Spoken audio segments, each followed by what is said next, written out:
Hi welcome to jewellery kitchen. ఈరోజు అమ్మవారి నవరాత్రుల గురించి లాస్ట్ వీడియోలో మాట్లాడుకున్నాం కదా. ఈరోజు కూడా అమ్మవారి నవరాత్రుల 3వ రోజు గాయత్రీదేవి అలంకరణ. అమ్మవారికి ఈరోజు ఎల్లో కలర్ శారీతో అలంకరిస్తారు.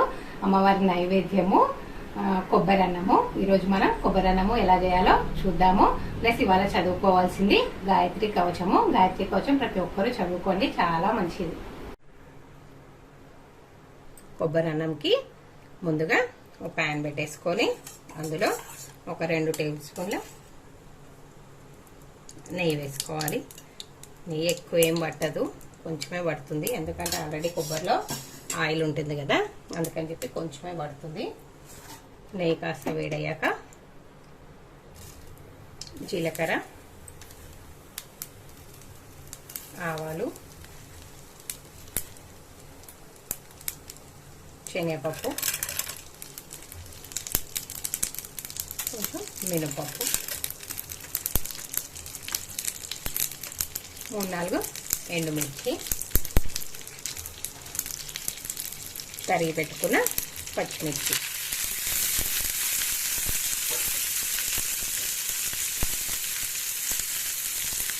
కరివేపాకు, పుదీనా ఇవన్నీ వేసి చక్కగా వేయించేసుకోవాలి.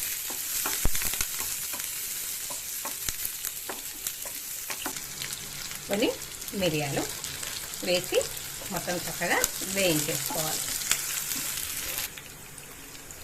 నెక్స్ట్ టేస్ట్కి సరిపడినంత సాల్ట్,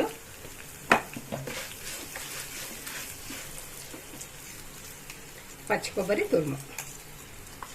ఇది పచ్చి కొబ్బరి ముక్కలు కట్ చేసి మిక్సీలో వేసాను. లేదంటే తురుముకోవచ్చు, తురుముకుంటే తెల్లగా వస్తుంది. తురుముకున్నా పర్వాలేదు, మిక్సీలో వేసుకున్నా పర్వాలేదు. ఒక 2 నిమిషాలు వేయించేసుకొని దింపేసుకోవడం. ఇంకా కొబ్బరి చక్కగా వేగిపోయింది కదండి.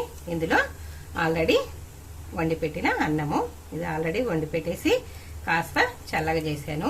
ఎందుకంటే వేడి వేడిది వేస్తే ఏమవుతుందంటే విరిగిపోతుంది అన్నము, చూడడానికి అంత మంచిగా అనిపించదు. అందుకని కాస్త చల్లగా చేసి వేసేసుకున్నాం అనుకోండి, అన్నం అలాగే ఎలా ఉందో అలాగే ఉంటుందన్నమాట, విరిగిపోకుండా. దీన్ని చక్కగా కలిపేసుకొని ఒక 2 నిమిషాలు ఉంచేసుకొని దింపేసుకుంటే మన కొబ్బరి అన్నం రెడీ అయిపోతుంది. ఇంతేనండి, వేడి వేడి కొబ్బరి అన్నం ప్రసాదం రెడీ అయిపోయింది. 3వ రోజు గాయత్రీదేవికి కొబ్బరి అన్నంతో ప్రసాదం నైవేద్యం పెట్టండి. నెక్స్ట్ 4వ రోజు అమ్మవారి అవతారము, అన్నపూర్ణాదేవి అవతారము. అమ్మవారికి బ్లూ అండ్ రెడ్ కలర్ శారీతో అలంకరిస్తారు. చదువుకోవాల్సింది అన్నపూర్ణాదేవి అష్టకం చదువుకోండి అందరూ, చాలా మంచిది. అమ్మవారి నైవేద్యము మిరపగారెలు. ఇవి ఎలా చేయాలో చూసేద్దాం. గారెలకు ముందుగా మినపప్పు నానబెట్టుకోవాలండి. ఇది ఆల్రెడీ నేను నానబెట్టి పెట్టాను.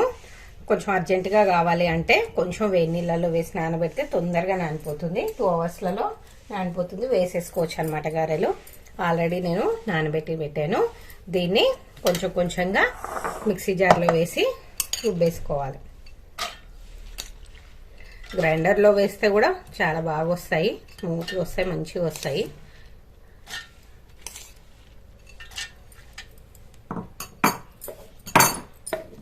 దీన్ని మిక్సీ పట్టేసుకుందాము.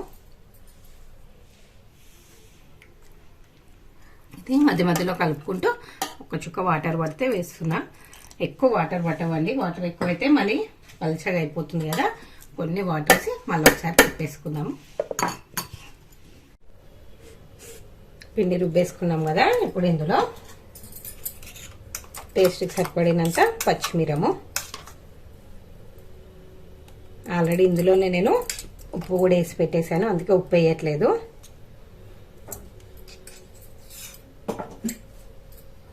కొంచెం పుదీనా, కరివేపాకు ఇలా చుంచేసి వేసేసుకోవాలి.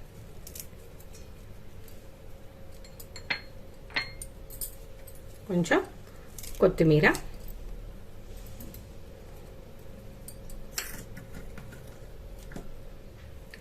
జీలకర్ర, సన్నగా తరిగి పెట్టుకున్న అల్లం ముక్కలు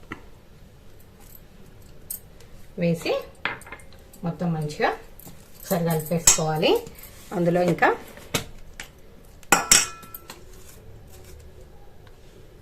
కొంచెం సోడా మరీ ఎక్కువ వేస్తే ఆయిల్ ఎక్కువ పట్టేస్తుందండి వడలకి, అందుకని కొంచెం చూసుకొని వేసుకోవాలి.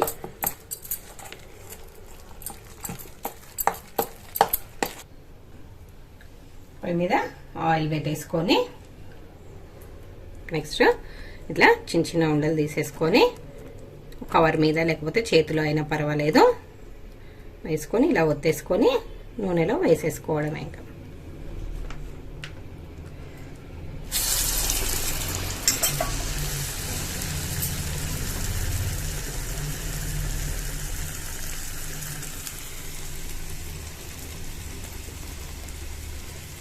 పిండి మరీ పల్చగా కాకుండా మరీ గట్టిగా కాకుండా చూసుకోవాలండి, అప్పుడే వడలు పర్ఫెక్ట్గా వస్తాయి.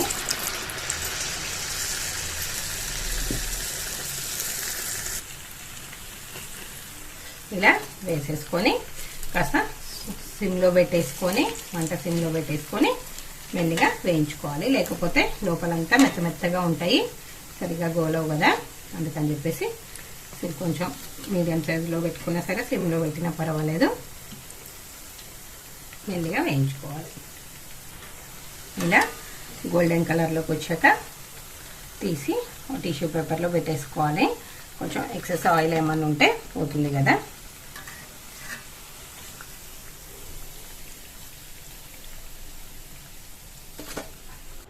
ఇంతేనండి, వేడి వేడి మినపగారెలు అదే వడలు రెడీ అయిపోయాయి. 4వ రోజు అమ్మవారి అవతారము, అన్నపూర్ణాదేవి అవతారము, అమ్మవారికి ఈ వడలు నైవేద్యంగా పెట్టేసుకోండి. అందరికీ ప్రతి ఒక్కరికి సాక్షాత్తు ఆ పరమేశ్వరునికే అన్నం పెట్టిన అన్నదాత అన్నపూర్ణాదేవి కదా, అమ్మవారి కృపకు పాత్రులు అవ్వండి. ఈ వీడియోస్ కనుక మీకు నచ్చినట్టయితే లైక్ చేయండి, షేర్ చేయండి. ఛానల్ని కొత్తగా చూస్తున్న వాళ్ళైతే సబ్స్క్రైబ్ చేసుకోండి, పక్కనే ఉన్న బెల్ ఐకాన్ని క్లిక్ చేయడం మర్చిపోకండి.